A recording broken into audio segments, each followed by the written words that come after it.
안녕하세요. 클라우디아입니다. 오늘은 최지혜 작가의 작품 늙은 여자의 노래 준비했습니다. 작품 속엔 소박하고 안쓰러운 저마다의 하루를 끝내 견뎌내기 위해 고군분투하고 있는 나와 이웃들이 나옵니다. 그들은 영웅적인 선택을 하지도 못하고 엄청난 결단을 내리지도 못하지만 자신의 가장 소중한 무언가를 지키기 위해 오늘도 온 힘을 다하고 있는데요. 지금부터 작품 속으로 함께 들어가시죠. 선인장 화분 죽이기 최지혜. 헤어보톡스를 집어들고 분무기로 물을 뿌렸다. 공중으로 퍼지는 미세한 물방울에 머리카락이 젖어들었다.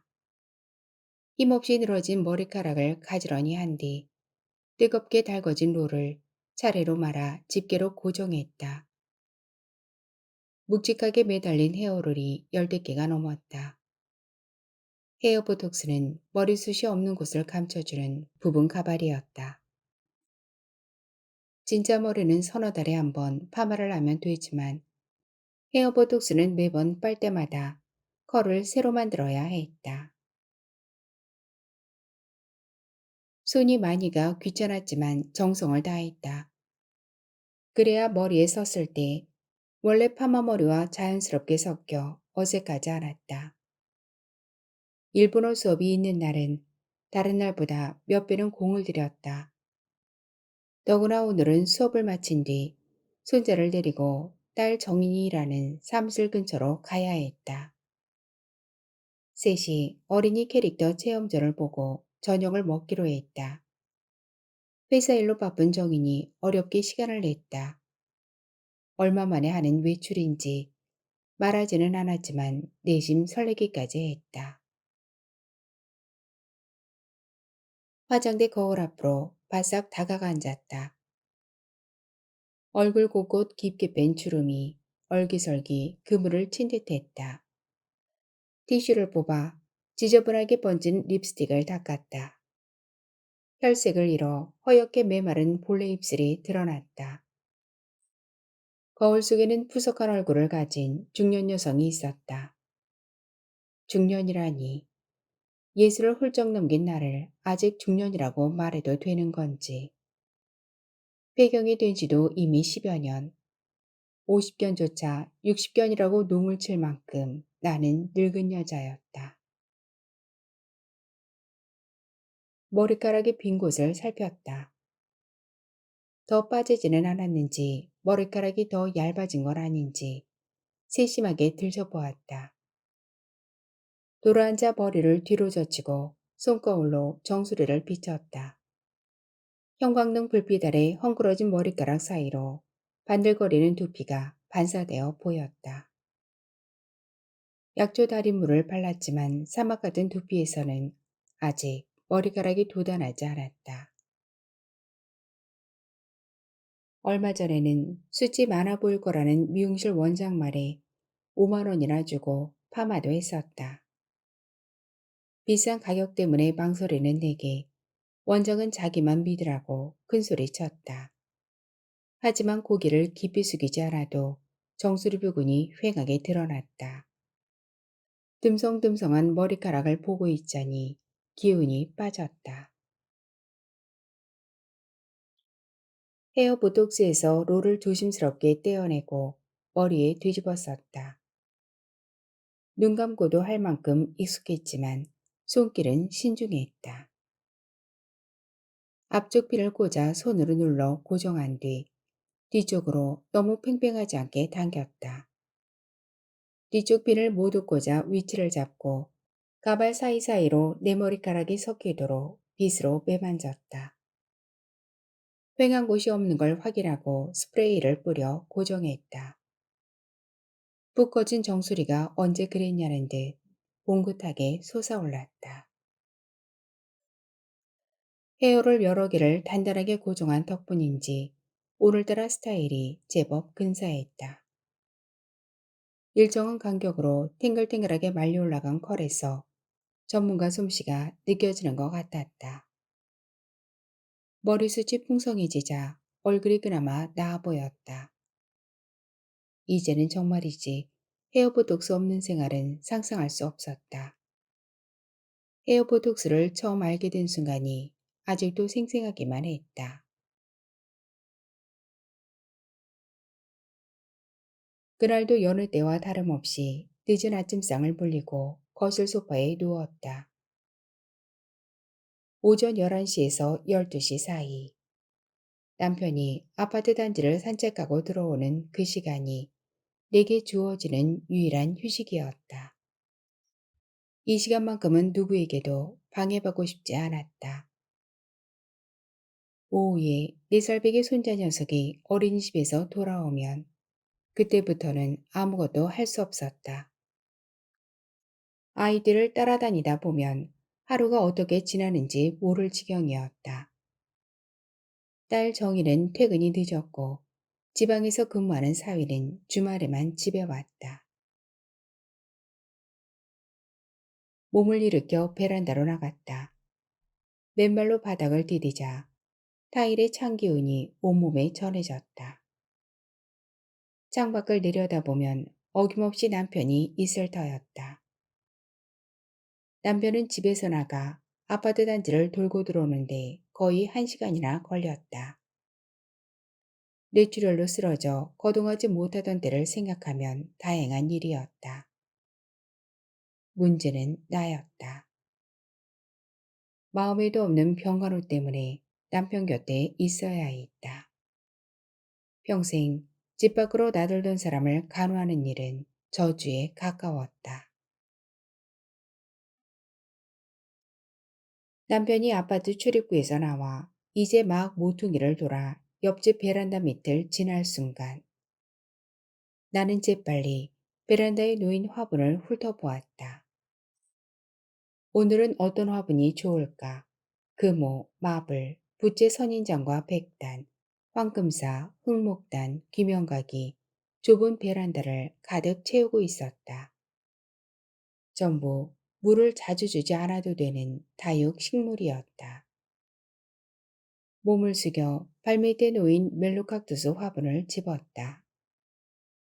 가시가 달린 뭉툭한 몸체 위에 빨간 고추를 세로로 심어 놓은 듯 씨앗이 네댓개 꽂혀 있었다. 일정한 나이에 도달해야 꽃을 피우는 멜로칵투스는 아직 한 번도 꽃을 피우지 못했다. 베란다 창을 열고 밖으로 고개를 내밀었다. 남편 정수리가 눈에 들어왔다. 남편은 지팡이에 몸을 기댄 채 다리를 조금씩 끌며 앞으로 나아가고 있었다. 창밖으로 팔을 뻗었다. 머리 위로 화분을 조준했다. 손을 놓으면 화분은 그대로 남편 머리로 떨어질 터였다. 남편의 움직임에 따라 화분을 든 손도 조금씩 앞으로 움직였다. 화면을 느리게 재생한 것처럼 남편이 움직이는 속도는 더뎠다. 지금 이 순간 자칫 화분이 손에서 미끄러진다면, 아니 화분을 남편 머리 위로 떨어뜨린다면, 실수와 실행을 동시에 가늠하는 사이 나는 상상만으로도 심장이 저릿해지는 걸 느꼈다.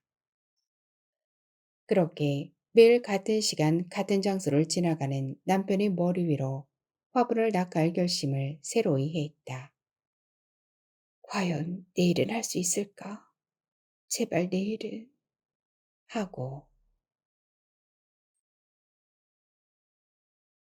선인장 화분을 계속 들고 있자 팔이 아파왔다. 문득 화분에 한 달 가까이 물을 주지 않았다는 사실이 떠올랐다. 그래도 멜로kaktus는 여전히 살아있었다. 선인장은 죽기도 죽이기도 어려운 식물이었다. 메마르고 질긴 게 꼭 남편 같기도 나같기도 했다. 그런 주제에 꽃말이 열정이라니. 끔찍해. 나는 혼잣말을 하며 화분을 든 손을 창 안으로 걷었다. 다시 소파로 돌아와 텔레비전을 켰다. TV는 홈쇼핑 채널에 맞춰져 있었다. 처음 보는 홈쇼핑 광고가 눈에 들어왔다. 헤어보톡스? 쇼 호스트들이 제품 설명을 주고받는 사이 스튜디오에 나와 있는 중년 여성들이 테이블에 놓인 거울을 보며 부분 가발을 뒤집어 썼다. 그들은 순식간에 풍성한 헤어스타일을 연출하고 자신감 가득한 얼굴로 카메라를 향해 웃었다. 여러분 죄송합니다. 흑갈색 매진 임박입니다. 더 늦기 전에 자동 주문 전화 부탁드립니다. 쇼호스트의 호들갑스러운 목소리가 나를 조급하게 만들었다. 이틀 뒤 집으로 배송된 상자를 푸는데 뭔가 대단한 걸 발견한 것처럼 뿌듯했다. 그때부터 헤어보톡스는 내 삶의 비밀스러운 동반자가 되었다. 실제로도 내가 헤어보톡스를 사용하는 걸 아는 사람은 미용실 원장과 딸 정인뿐이다. 정인은 거울 앞에서 부분 가발과 씨름하는 나를 볼 때마다 정성이 뻗쳤다고 핀잔을 주었다. 차라리 제대로 된 가발을 사 쓰든지 아니면 병원에 가서 모근을 심으라고. 하지만 가발을 전체적으로 쓰는 건 어쩐지 마뜩하지 않았다. 병원에 가는 일도 엄두가 나지 않는 건 마찬가지였다. 내게는 헤어보톡스가 적합했다. 아직 주변에서 눈치를 챈 사람이 없다는 사실이 자랑스럽기까지 했다.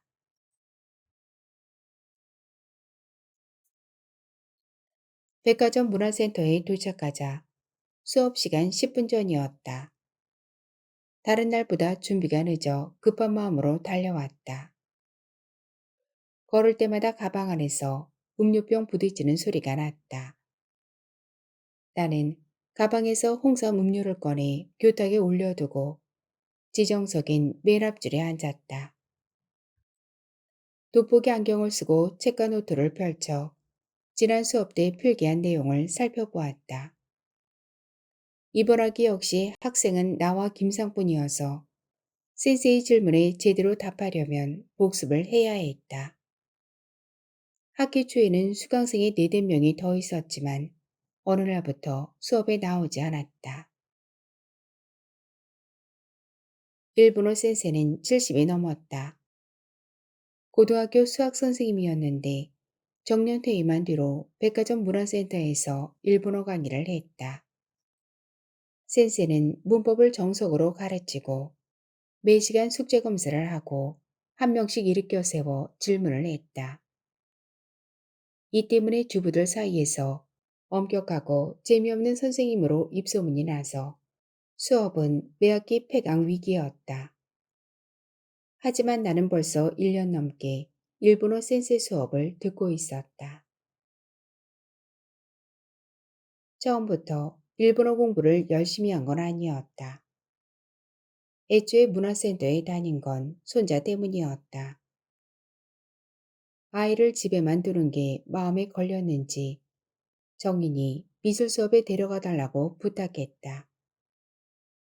평소 근처에도 가지 않던 백화점을 아이 때문에 일주일에 한 번씩 드나들게 된 셈이었다. 시간 맞춰 아이를 데려가고 집에 데려오는 건 어렵지 않았다. 그보다는 1시간 반을 꼬박 기다리는 게 곤욕스러웠다. 주변이 시끄러워 책도 눈에 들어오지 않았고 그 시간 동안 소파 자리를 지키고 있자니 괜히 데스크 직원 눈치도 보였다. 그러던 중 아이와 학부모가 수업을 함께 신청하면 한 사람 금액을 50% 감액해주는 이벤트가 생겼다. 용기를 내서 할머니 나도 할인이 되느냐고 물었더니 가능하다고 했다. 아이의 수업과 같은 시간대에 이루어지는 건 일본어 초급뿐이었다. 그렇게 아무것도 모르고 일본어 공부를 시작했다. 결석도 지각도 한번 하지 않았다. 공부에 재미가 붙자 그동안 왜 공부를 할 생각을 하지 못했을까 후회스러웠다. 평생 집에만 있으면서 그 긴 세월 동안 뭐 하며 살아온 건지 한숨이 나왔다. 결혼하고 얼마 지나지 않아 남편에게 다른 여자가 생겼다. 그리고 정인이 초등학교를 졸업할 무렵 아예 집을 나갔다. 남편은 책임감 때문인지 월급만은 거르지 않고 꼬박꼬박 보내왔다. 통장에 규칙적으로 찍히는 그 돈 때문에 나는 이혼하지 못했다. 정인을 키우며 죽은 듯 집에 틀어박혀 살았다. 지금껏 누구에게도 남편의 외도 사실을 말한 적이 없었다. 이 모든 사실을 알고 있는 유일한 사람은 정인뿐이었다. 정인은 자라면서 단 한 번도 이에 관한 이야기를 묻지 않았다.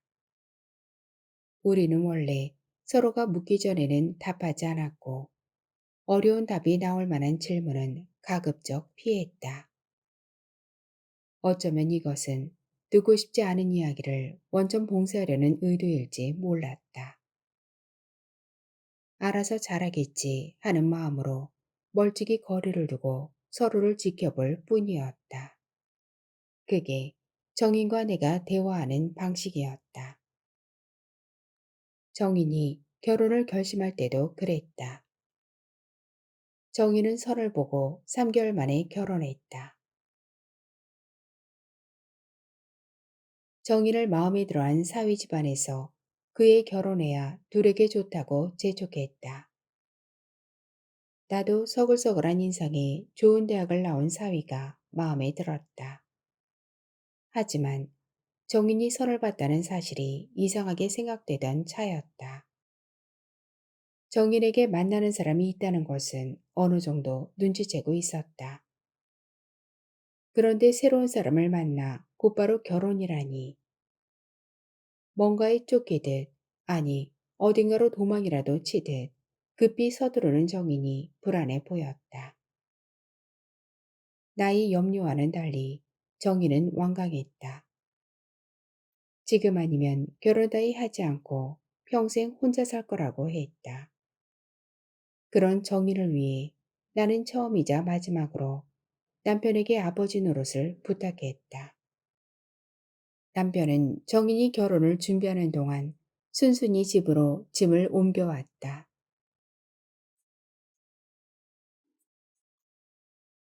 결혼식 날 정인은 누구보다 아름다웠다. 딸 가진 엄마 마음이 모두 그럴 테지만 내 딸이 세상에서 제일 예쁜 것만 같았다. 신부 대기실에 앉아 손님을 맞이하는 얌전한 모습이 사랑스러웠다. 그 모습을 보느라 죄책 없이 문가를 서성이던 나와 눈이 마주치자 정인이 미소를 보였다. 괜히 눈물이 나올 것 같다. 서둘러 밖으로 나가려는데 정인의 회사 동료들이 대기실로 들어왔다. 신부 엄마로서 와줘서 고맙다고 인사하고 돌아서는데 한순간 울상이 된 정인의 얼굴이 눈에 들어왔다. 정인의 눈시울이 붉어졌다. 곁으로 가지도 나가지도 못한 채 문가에 서서 정인의 안색을 살폈다. 한눈에도 눈물을 참으려 안간힘을 쓰는 게 읽혔다. 또래 여자 동료들이 울지 말라고 정인을 달랬다. 괜히 자기도 눈물이 난다고 웃어넘기는 친구도 있었고 자기는 시집 갈 때 훨씬 더 많이 울었다고 말하는 친구도 있었다. 동료들이 대기실을 나서자 멀찍이 서 있던 남자가 정인에게로 다가갔다. 남자가 손을 뻗어 정인의 어깨를 토닥였다. 정인이 흰 장갑을 낀 자기의 손으로 그의 손을 포기 잡고는 고개를 숙였다. 나는 사람들을 서둘러 내보내고 대기실 문을 잠갔다. 문고리를 잡은 손이 덜덜 떨렸다.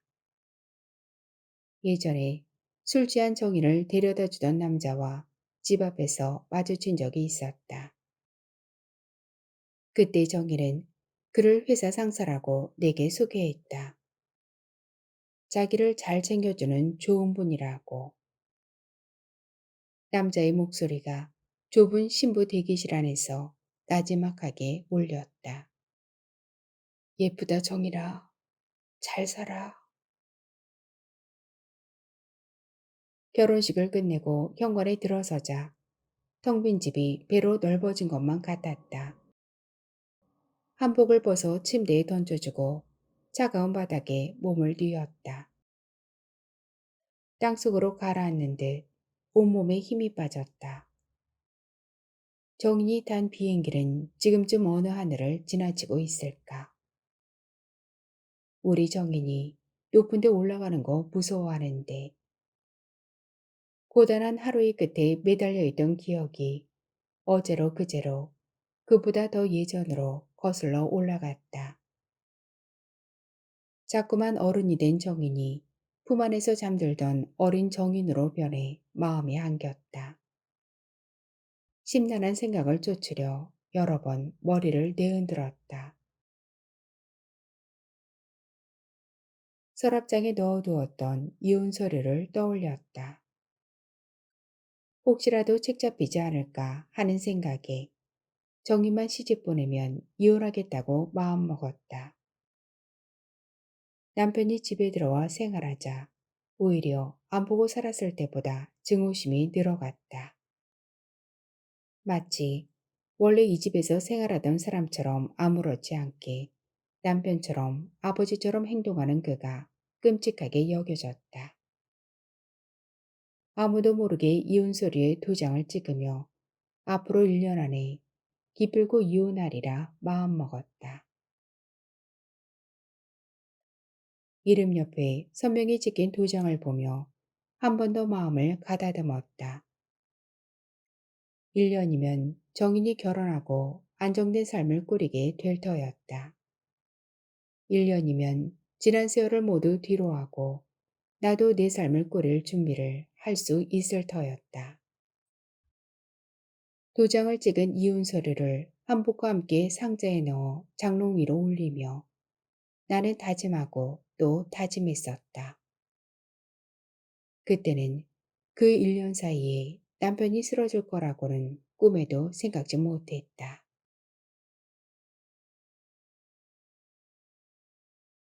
수업 시간이 지나서야 센세와 김상이 나란히 들어왔다.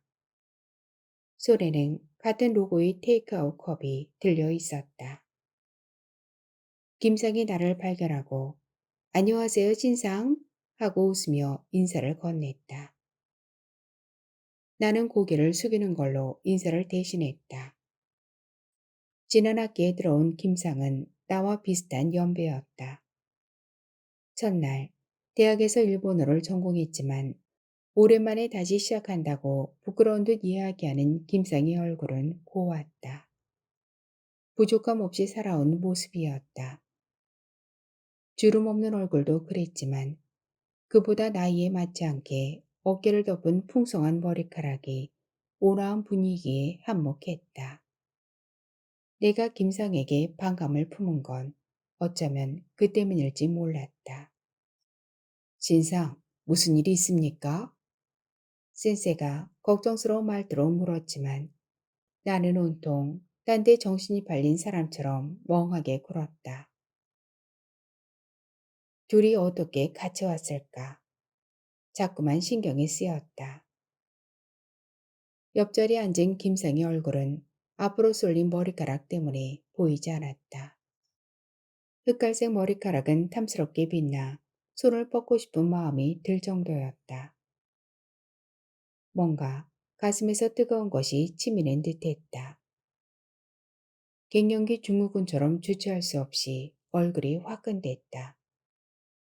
애써 표정 관리를 하며 센세의 시선을 피했다. 교재 옆에 놓인 손때탄 한일 사전만 애꿎게 만지작거렸다. 사전은 지난 학기 마지막 수업을 마치고 함께 식사한 자리에서 센세가 내게 선물한 것이었다. 좀처럼 자신에 대해 말하는 법이 없던 센세는 한정식 집에서 약주 한 병을 비우며 자식들 출가시키고 부인과 사별한 채 혼자 산다고 말했다. 같은 아파트 단지에 사는 딸이 살림을 돌봐줘 별 불편은 모르고 산다고. 연금 덕분에 경제적으로 힘들진 않지만 문화센터 수업만은 돈벌이와 상관없이 계속 하고 싶다고. 자신은 가르치는 일을 천직으로 가고 태어난 사람 같다고. 그렇게 말하며 조용히 술잔을 비우는 센스에게 나는 나 역시 일찍 사별하고 혼자 살고 있다고 거짓말했다. 젊었을 때 남편을 병으로 잃고 딸아이 하나만 키우다가 몇 해 전 결혼시켜 이제 홀가분한 마음이라고. 뒤늦게 센세를 만나 일본어 공부를 하게 되어 정말 살맛이 난다고. 다만 센세의 꼿꼿한 자세와 반듯한 걸음걸이를 보면 나도 모르게 가슴이 두근거린다는 말은 차마 하지 못했다. 그날 밤 집에 돌아온 나는 장롱 위에서 한복 상자를 내렸다.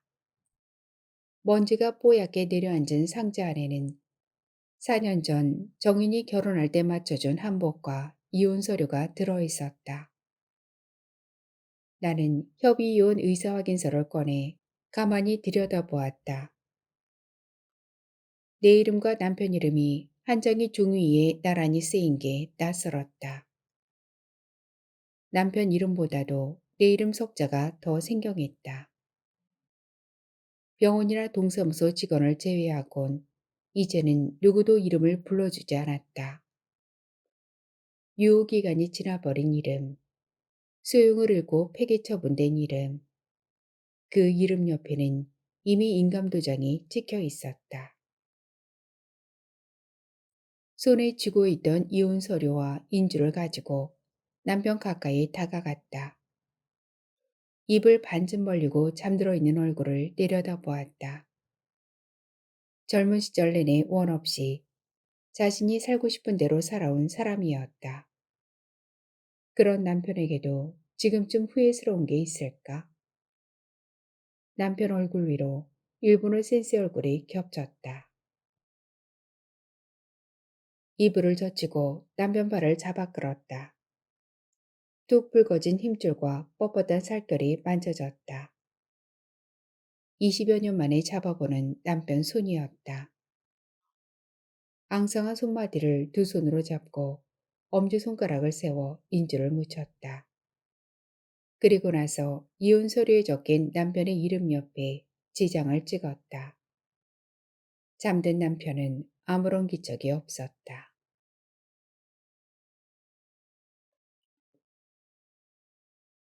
어떻게 수업이 끝났는지 모를 정도로 정신이 멍했다.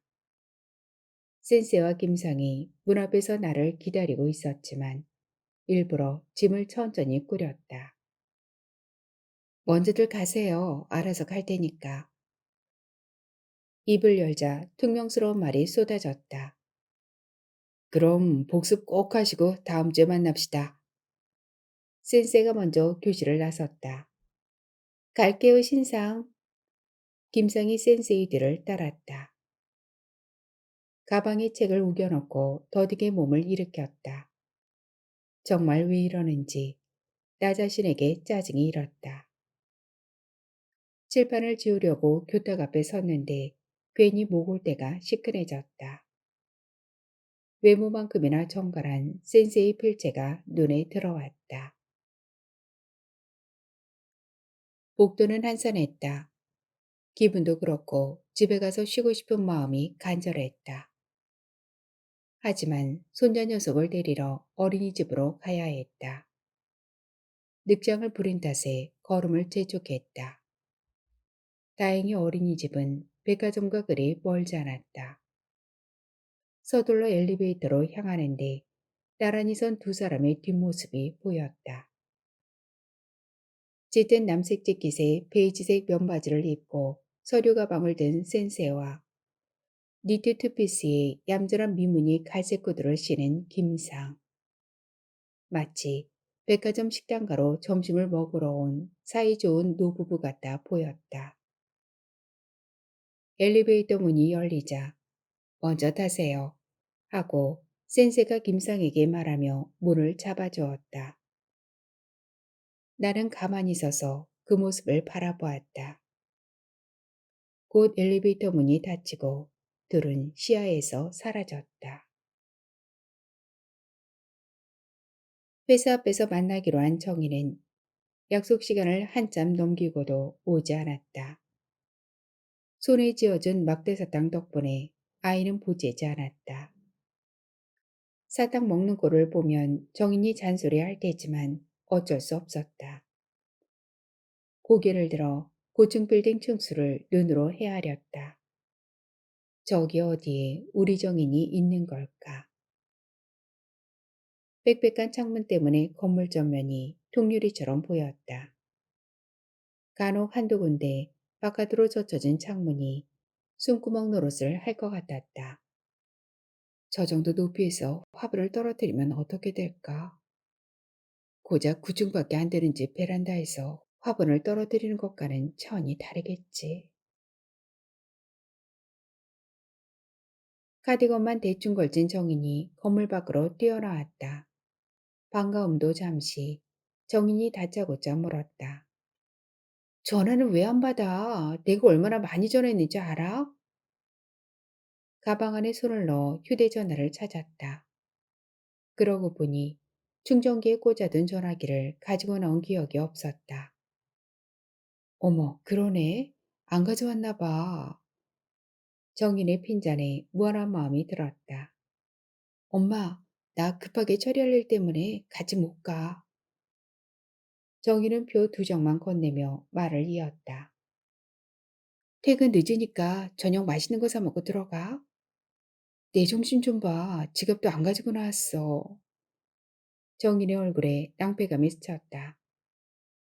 나는 아무 말 없이 아이가 먹다 말고 건넨 사탕을 받아 휴지에 감쌌다. 폐막이 일주일도 남지 않은 전시장은 평일인데도 발 디딜 틈 없이 붐볐다. 엄마와 떨어지기 싫어 울고불고 하던 게 불과 몇십 분 전이었는데 아이는 캐릭터에 둘러싸여 이리저리 뛰어다니느라 정신없었다.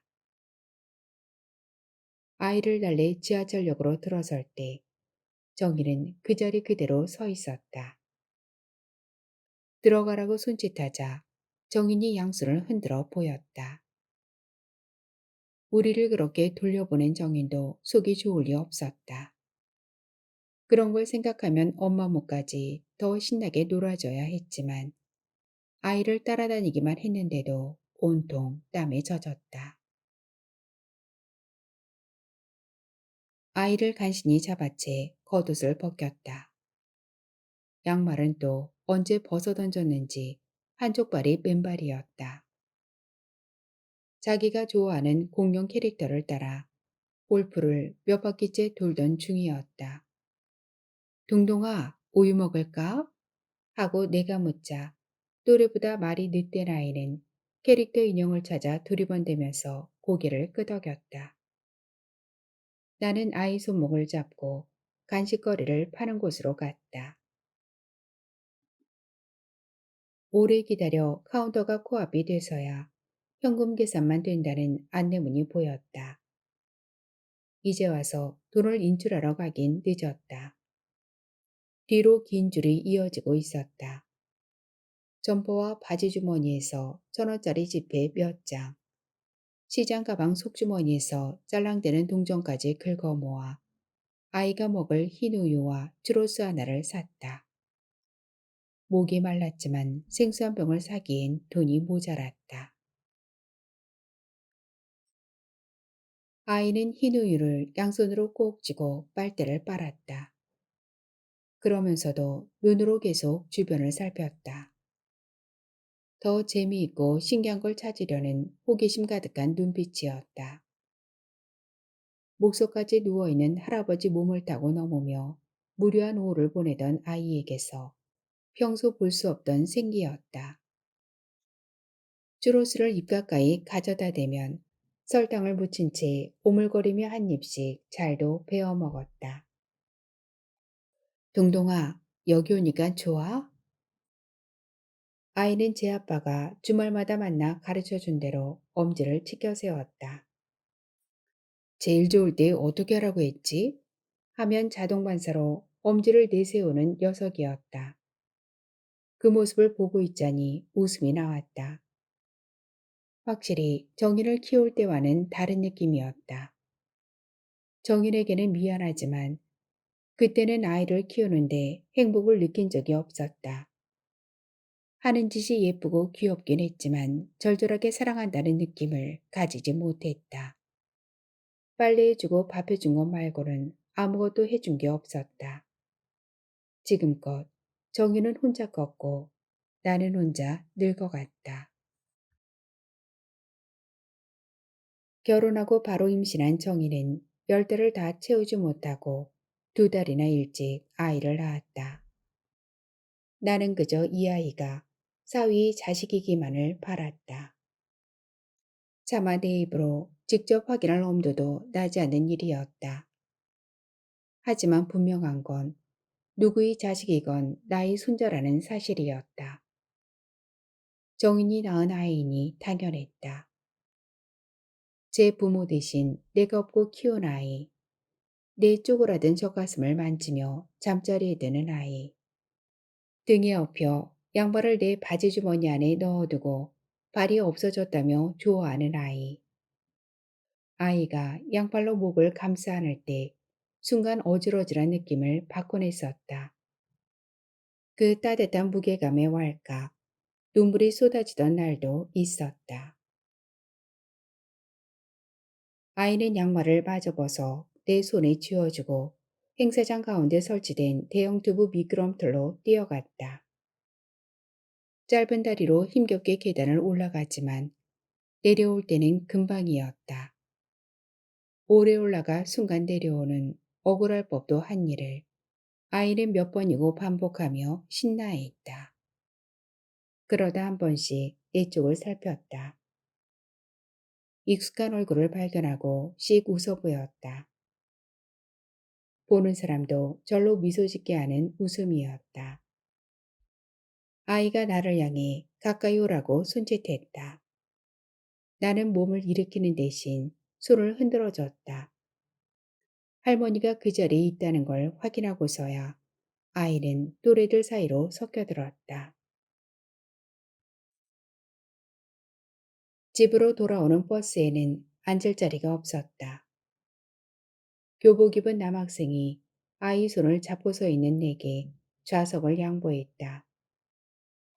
다리가 끊어질 듯 아파 사양도 않고 영접시 앉아버렸다. 아이는 앉자마자 품 안에서 잠이 들었다. 피곤했는지 코까지 낮게 골았다. 캐릭터들이 손을 흔들며 마지막 인사를 하는데도 아이는 아쉬움이 남아 발을 움직이지 못했다. 엄마가 기다려. 집에서 동동이 보고 싶어서 울고 있대. 얼른 가자. 응? 아무리 사탕발림해도 소용없었다. 모르겠다. 할머니는 집에 간다. 동동이는 여기서 살아. 일부러 뒤돌아 발 옮기는 신용을 했다. 아이는 어쩔 줄 몰라 했다. 얼굴이 잔뜩 찌그러지더니 결국 울음이 터졌다. 어쨌든 한 번은 눈물을 보여야 끝날 일이었다. 아무리 깨워도 눈을 뜨지 않는 아이를 옆자리에 앉은 이의 도움을 받아 등에 업었다. 버스에서 내리자 익숙한 골목길이 눈에 들어왔다.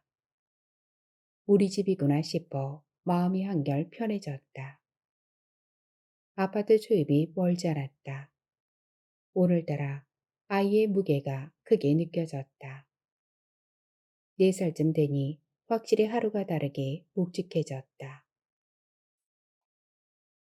배도 고프고 목도 말라 걷기가 힘들었다. 아이를 계속 업고 있어 등에서도 땀이 식을 줄 몰랐다. 헤어 보톡스를 쓰고 있는 머리도 마찬가지였다. 아파트 노인정 앞에 놓인 정자에 수그려 앉았다. 왼손으로 아이 엉덩이를 받치고 오른손으로 헤어보톡스를 떼어냈다. 피니 꽂힌 머리카락이 딸려와 아팠지만 어쩔 수 없었다. 스프레이를 뿌려 딱딱해진 헤어보톡스를 옆에 내려놓고 손톱을 세워 두피를 긁었다. 바람이 통하니 이제 좀 살 것 같았다. 아마도 머리는 폐허가 된 듯 납작하게 눌렸을 테지. 달빛 아래 훤한 정수리가 드러났을 테고. 정면에 세워진 은색 철제 시계탑이 9시를 가리키고 있었다. 하루가 길다는 생각이 들었다. 벚나무꽃은 이미 다 지고 없었다. 아이가 몸을 뒤척였다. 서서 없는 걸 편안해하는 아이는 자면서도 앉는 걸 용케 알아냈다. 나는 자리에서 일어나 몇 발짝 제자리 걸음하며 아이가 깨지 않게 토닥였다. 아파트를 올려다보니 거실불이 꺼져 있었다. 정인이 아직 들어오지 않은 모양이었다. 올 때가 되었으니 기다렸다. 같이 들어가야겠다고 생각했다. 선선한 봄바람이 불어왔다. 또다시 아이가 잠기오래 몸을 뒤척였다. 엄마가 섬 그늘에 굴 따러 가면 매일 밤 아이가 잠들 때까지 곁에서 불러주던 자장가를 낮게 읊조렸다. 그건 내가 정인에게 불러주던 노래였다. 내 어머니도 자장가를 불러주곤 했었다. 학교 다닐 만큼 제법 컸을 때까지도 어머니는 자장가를 빼먹지 않았다. 무명인의 곡이었을까? 노랫말도 없는 곡들을 그저 생각나는 대로 흥얼거렸다. 설빛 잠들 무렵까지 귓가에 맴돌던 나지막한 콧노래가 하루의 소란스러움을 멀리 달아나게 했었다. 때론 나보다 먼저 잠든 어머니를 위해 내가 곡을 이어가기도 했다. 아무리 떠올리려 해도 지금은 기억 속에서 영영 잊힌 노래였다. 다만 가슴께를 다독이던 그 투박한 손의 무게감만은 마치 어젯밤처럼 생생했다. 아파트 모퉁이에서 인기척이 일었다. 형체가 잘 보이지 않았지만 사람이 더디게 몸을 움직이고 있었다.